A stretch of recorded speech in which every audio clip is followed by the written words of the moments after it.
बाबा साहब, जिन्हें बचपन में लोग भीम कहते थे, बहुत ही हठी स्वभाव के थे। एक दिन बहुत ही जोरदार बारिश हो रही थी, तो उन्होंने ठान लिया कि वो आज भीगते हुए ही स्कूल जाएंगे। उन्होंने अपने बड़े भाई आनंद राव जी से कहा कि आप अपने छाते में मेरा बस्ता और मेरी टोपी को लेते जाइए। तो आनंद राव जी ने उनसे आश्चर्य से पूछा कि फिर तुम कैसे आओगे?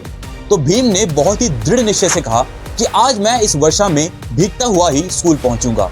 आनंद राव जी चले गए और भीम वर्षा में भीगते हुए स्कूल पहुंचे। दोस्तों, उस समय महाराष्ट्र में छुआछूत बहुत ही जोरों पर था। नाई भीम की हजामत नहीं बनाते थे।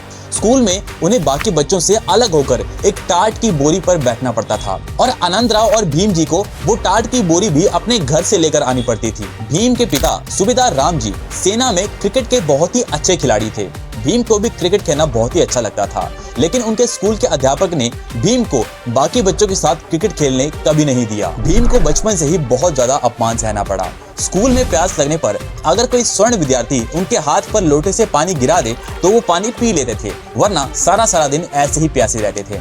अगर वो किसी साधारण प्याऊ से पानी पीते तो उनकी बहुत ज्यादा पिटाई की जाती। छुआछूत और सामाजिक असमानता के आधार पर हुए अपमान के कारण भीम के हृदय पर जो घाव पड़े थे वो सारी उम्र रिश्ते रहे और इसीलिए वो हिंदू धर्म के सबसे बड़े दुश्मन बन गए, क्योंकि यही वो धर्म था जो सामाजिक असमानता को उत्पन्न करता है, उसका पालन करता है और उसकी रक्षा भी करता है। भीम के पिता राम जी नौकरी के कारण गोरेगांव रहते थे। एक दिन भीम, उनके बड़े भाई और उनका एक छोटा भतीजा अपने पिता राम जी को मिलने के लिए गोरेगांव ट्रेन में बैठकर रवाना हो गए।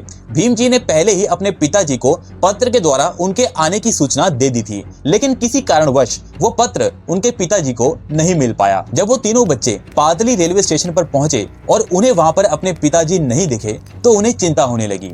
अब गोरेगांव तो जाना ही था, लेकिन कोई भी बैलगाड़ी वाला उन तीनों बच्चों को अपनी गाड़ी में बैठाने के लिए तैयार नहीं हो रहा था। अंत में एक बैलगाड़ी वाला उन्हें ले जाने के लिए तैयार हो गया, लेकिन उसने दो शर्तें रखी।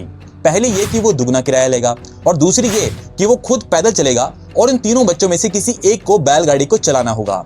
वो बच्चे मान गए और आनंद राव जी ने बैलगाड़ी को चलाया। शाम से लेकर आधी रात होने तक वो तीनों बच्चे भूखे प्यासे यात्रा करते रहे। जब भी उन्होंने पानी मांगा तो स्वर्ण हिंदुओं ने उन्हें गंदे पानी के जोहड़ की ओर इशारा कर दिया। इस दिन भीम को ये एहसास हुआ कि वह एक ऐसी जाति से संबंध रखते हैं जिन्हें समाज में स्वच्छ पानी पीने तक का अधिकार नहीं है। भीम का स्कूल में तो अपमान हो ही रहा था, लेकिन इस घटना ने उनके दिल को अंदर तक दहला दिया। उन्हें ये एहसास हो गया कि कितने ही अछूत लाखों की संख्या में रोज पशुओं से भी बुरा जीवन बिता रहे हैं। संभवतः बाल्यकाल में हुए इस दुर्व्यवहार के कारण भीम ने बचपन में ही हिंदू धर्म को छोड़ने का निश्चय कर लिया, क्योंकि हिंदू धर्म में मनुष्य का मूल्यांकन उसके जन्म और जाति के आधार पर किया जाता है। जय भीम, जय भारत, जय हिंद।